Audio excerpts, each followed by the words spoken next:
Kembali bertemu sama saya Wian Sukudane. Kita akan membahas tentang pertanian yang ada di Nusa Pida. Kali ini kita berada di Batu Madag.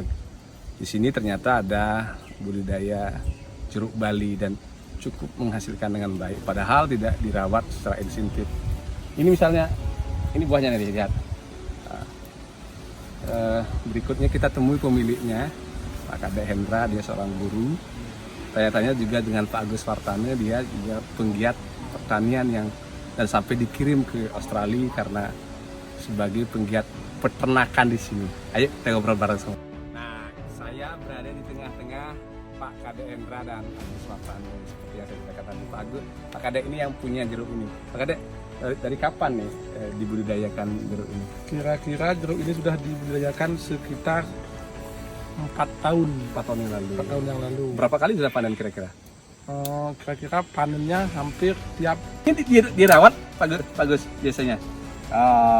Tiang kebetulan dulu juga sebagai petani jeruk sebelum pariwisata, tiang petani klen, tiang petani tulen.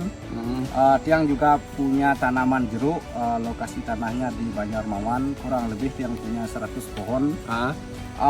Kalau estimasi dari total tanaman tiang yang 100 pohon itu kurang lebih dapat vario satu dari satu kali panen. Nah, dari sekian kurang lebih tuh 3 tahun dapat vario baru, vario nyiunya satu. Nah, ini marketingnya satu vario satu 3 kali panen. 3 kali panen. Punya dengan punya 100 pohon. Nah, Pak Kade ini dirawat nggak? Ini dirawat biasanya Pak Gus?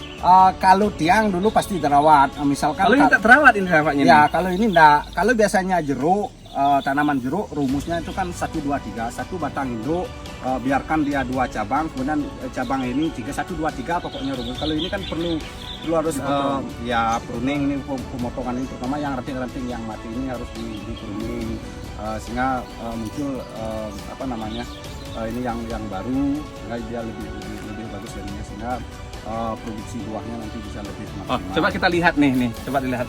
Ini berapa biasanya kalau per pohon berapa kilo biasanya?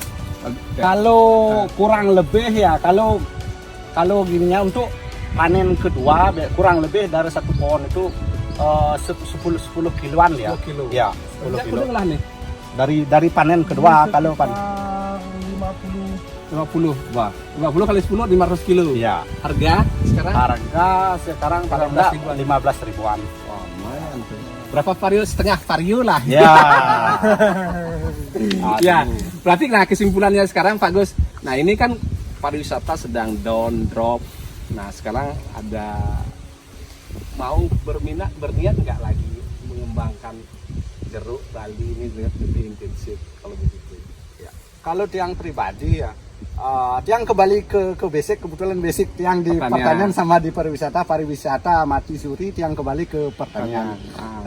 Khususnya pertanian dalam arti luas, misalkan saya ingin kembali nanti membudidayakan jeruk, kemudian selain jeruk yang menjadi investasi terbesar saya nanti ke depannya di porang terutama.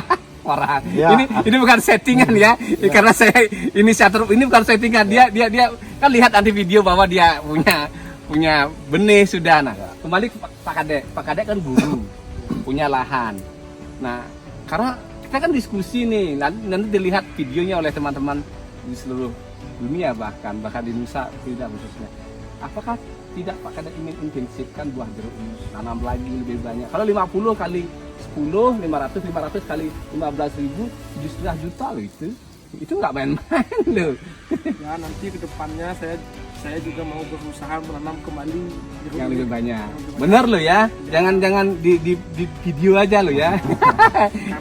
Karena dari jeruk ini banyak dapat sesuatu. Oke. Nah, kemudian pertanyaan begini Pak Gus. Biasanya kan jeruk dia pada saat besar itu dia ternuang duase baru gede. Ya.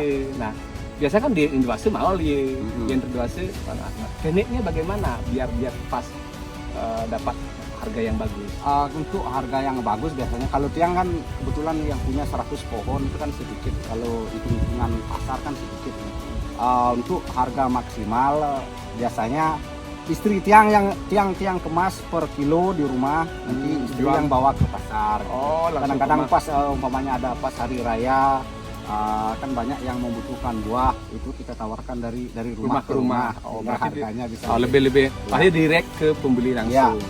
Oke, ini kan menarik bahwa pariwisata sedang drop di Nusa Penida, kemudian kita mencoba menengok kembali kawitan lah dari dia, kawitan pertanian dalam arti luas ini ternyata banyak potensi di Nusa Penida. Nah, selain jeruk, apa yang bisa tumbuh yang tidak umum di Nusa Penida bagus? Jeruk kan tidak umum ya. Sebenarnya apa yang di Batu Madang ini kira-kira ada? selain jeruk, pisang, ya, pisang, kemudian kelapa genjahnya, Kelapa genjah. ya. Itu kan menjadi unggulan jadinya. Nah, ini teman-teman, biasanya kelapa itu ada di pesisir, tetapi ini ada di Batu Madang dan DPR-nya berapa? 200 tadi. 200-an ya. 200 dari permukaan laut. Oke, saya rasa itu sepintas saja dulu. Anda yang mau tahu lebih lanjut tentang jeruk yang ada di Batu Madang, silakan datang ke sini. Mungkin ngajak tamu nanti Pak Agus sekalian. Ajak sini langsung buat jus. Kan memetik kan lebih, tidak hanya kita mani, tidak hanya mana itu yang punya jeruk kan? Dugul aja punya jeruk, kita juga punya jeruk di Nusa Penida. Artinya tidak kritis-kritis amat lah. Bahwa di Nusa Penida juga apapun bisa tumbuh dengan baik. Oke, terima kasih. Kita ketemu lebih lanjut nanti pada sesi video selanjutnya.